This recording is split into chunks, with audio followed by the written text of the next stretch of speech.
This is a salted caramel ice cream, and I take mine with a little pinch of table salt, some cornflakes to give it some crunch, and coffee. To my mind, the salt adds a little bit of depth to it. Caramel cornflakes give it crunch, of course, which is always good to have. And coffee gives it a little bitterness, which kind of balances the whole thing out. Now, I've given you the ingredients, I've given you the reasons why I use them, and I've given you a fairly comprehensive idea of how to make a dessert which is quick and easy at the end of the day, right? But would you ever know? Would you ever know what this tastes like until you take a bite? This is the difference between knowledge and experience. And as a brand, you have the power to impart both. The question is always to find the right balance in which you want to showcase what you know and make them understand what you have learned. So, today we are doing a short exercise to understand how you can use what you know about your product, about the market, about the competitors, and use your understanding or your experience, apply the both together to create a message for your brand which stands out in the crowd. And I would also like to venture out and say that this exercise is agnostic of whether it is for an individual, an organization, or a product. And the steps that I will share today apply both for professional brands as well as personal brands. Coming back to the professional brand, now we need an example. So let's say you've decided to launch a watch brand. Let's also assume, for the purpose of this exercise, that you have in fact figured out how you will actually launch a watch brand. So you know where you're sourcing it from, you know what designs and colors are available to you, you understand what price point you will be able to get it at, and you have done some amount of understanding of what the last model would look. So the business plan is mostly there, but the branding exercise is something that you haven't really thought of yet. Let's look at what we know. We know that it will cost us about $25 to source the watch, and it's color agnostic. You can pick up any color that you want. There are certain designs that fall under into that category, so you can actually build a full portfolio of watches in that $25 zone. Now, having it shipped, packaging it, and having it delivered, the whole up to the last mile cost adds another $50 to your sourcing. So you're coming at $75. At $75, you also want to give yourself a marketing budget. And so let's give you marketing budget of 25% on the cost of goods acquired, which is your $75, which brings us to 93.75. Let's round it up to around 95.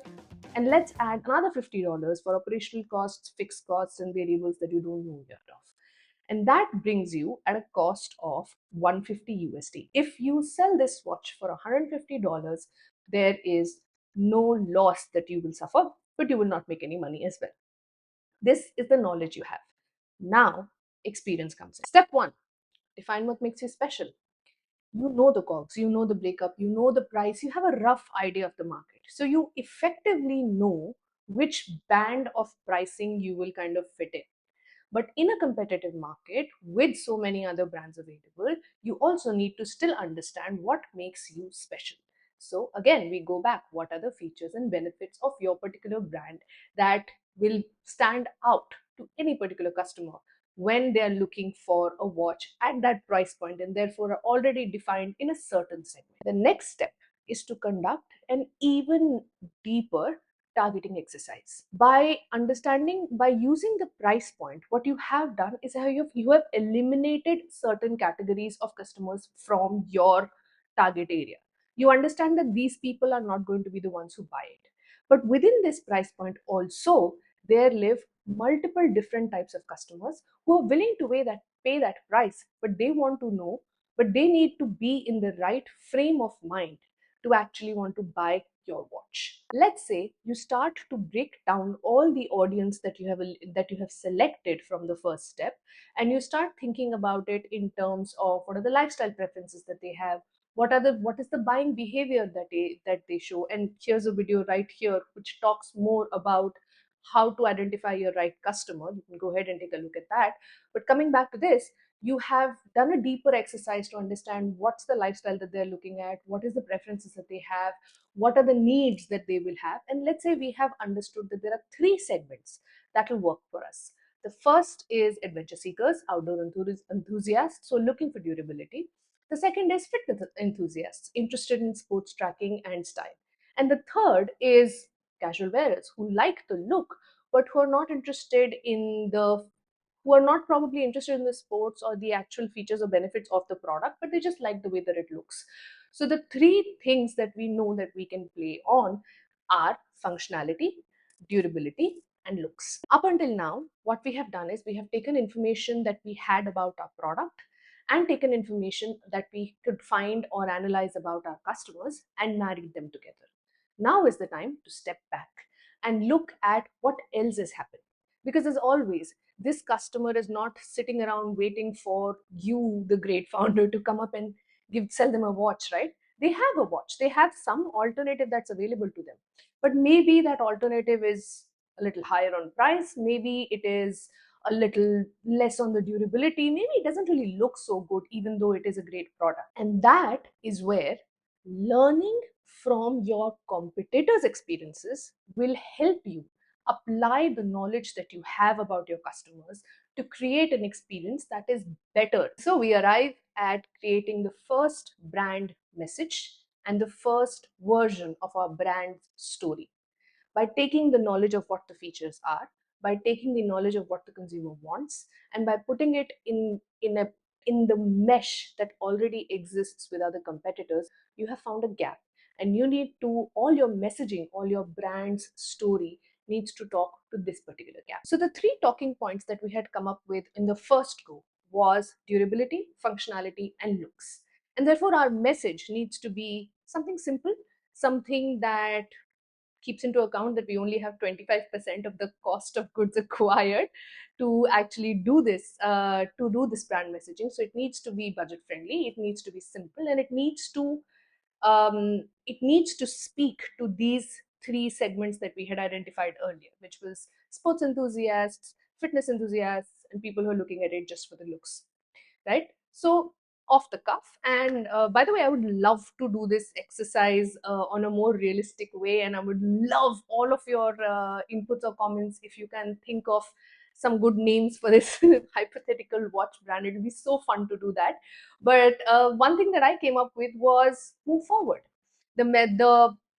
The visuals look of three different ways, sports, fitness, and looks.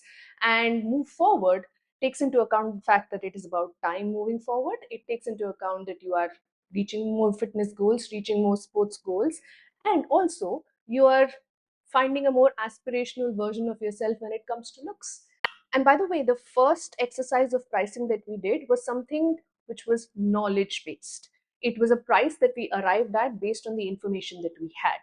Once you have launched your product, once it's out there in the market, that is when you do the exercise of price discovery to what understand and to gain experience of what is the price that your customers are willing to give.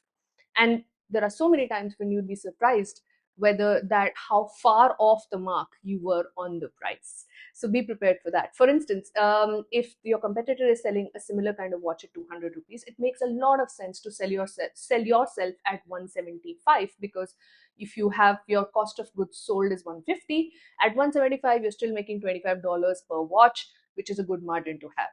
But what if your messaging was so great and you figured out the right people to reach that you could actually charge 300 for this watch? That is the joy of price discovery, doing those little experiments to understand what is the price that your customers are willing to pay. And it ideally needs to be something that is iterative, that keeps happening at all times within while your brand is out there living its life in the market. And the same goes for your brand's messaging when it comes to what the customers actually respond to. We have taken the knowledge that we have taken the knowledge of the features that we have and knowledge of what the customers like, and we have built an experience around it, creating our first messaging version. It is quite possible that these are not the three people who respond to it, but the same messaging responds to somebody else. Or it is also possible that within these segments, a couple of segments start taking ground, start growing really well, and the others are not growing well. So all of this information, all of this data is information you need. Never be afraid of data when it comes to you, because if in your identified segment you have realized that it's working on the looks but it's not really working on the durability and functionality, is there a little small feature that you're not talking about? Because if people who are looking for functionality are not really coming to you, maybe you're not talking about your features enough. Or if it is about durability, can you create a small social media based little campaign where people are using it in hardy conditions to showcase your durability? Any data that comes your way is gold. They are the people who are dying to talk to you. Customers are dying to talk to people because they're spending their money in your product. They're invested.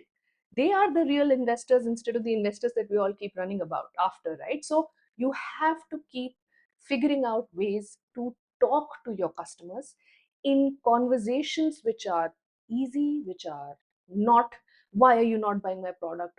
Instead, which are, what can I do to make this better for you? And that feedback is the experience that your brand will gain on its own about itself, which will help it evolve.